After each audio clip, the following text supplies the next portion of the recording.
Now, obviously, as you said, you went on to be a success in so many other things, TV and radio and Broadway and voiceovers and everything else. And you guys came back as well, and you've played again as Twisted Sister in the past. And you're speaking recently about bands that are still doing it and doing their farewell tours over and over again. Now, you guys have said you're not doing any touring again. That's finished. But have you left the door open perhaps for any kind of one-off gigs or any special shows or anything like that?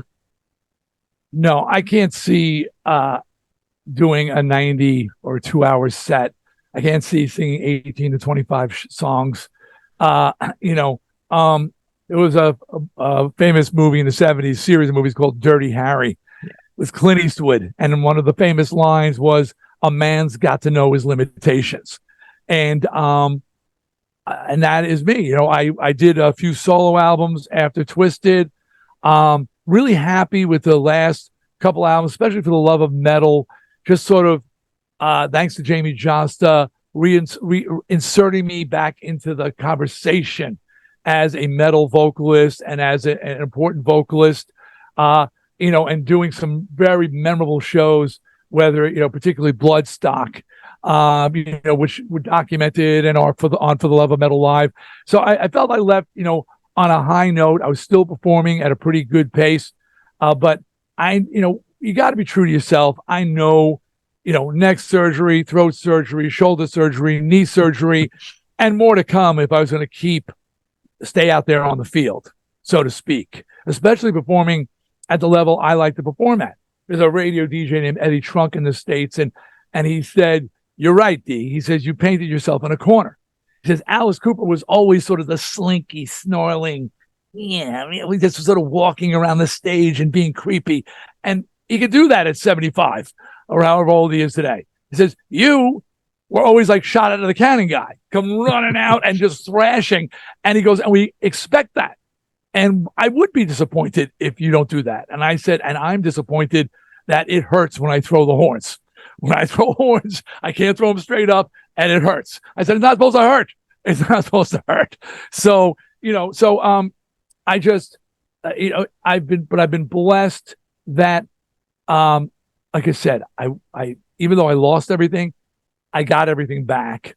And I also have other avenues. I've been doing radio for over 30 years, voiceover over 30 years, acting, writing, now got a novel out. So I've opened so many other doors for myself. I'm not like many of my peers who, and this isn't a criticism, but they're one-note horns. It's what they do. So they're forced to stay out there. And even though they've gone from arenas down to local club, but they're still out there. We've all seen that. And it's tough to watch sometimes. That documentary on The Sweet, if you've ever seen that one, was it Brian? It was coming out of a pub, where he was performing, and it was just tough, so these are our heroes. These are our heroes. They should always be up there, and yet to see them down there, I don't have to do that. So I don't want people's last memories of me to be, they saw me in a local club and there was a handful of people there. And I was going through the motions because I couldn't sing anymore and I couldn't perform anymore. So I'm blessed that I don't have to do it. I hate shit talkers, and I pride myself on not being one. Just like with retirement, we're retiring. People keep saying, "So when's the reunion?" That was 2016. Well, there's no reunion. Oh, and answer your question, no, we're not full set. I've always said, the Heavy Metal Hall of Fame in California inducted us. We gathered, we did 3 songs together. We had the time of our lives, and it was a moment. And we could watch it online. It was great. People see it and go, "Why don't you guys come back? You were amazing." No, it's done.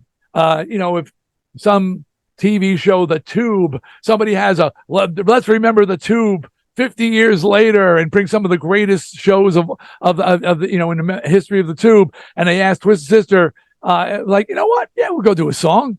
That that's a moment, that's a song. But getting up on that stage and doing a full set, having that responsibility, it ain't happening because I'm not a shit talker like most of the other people.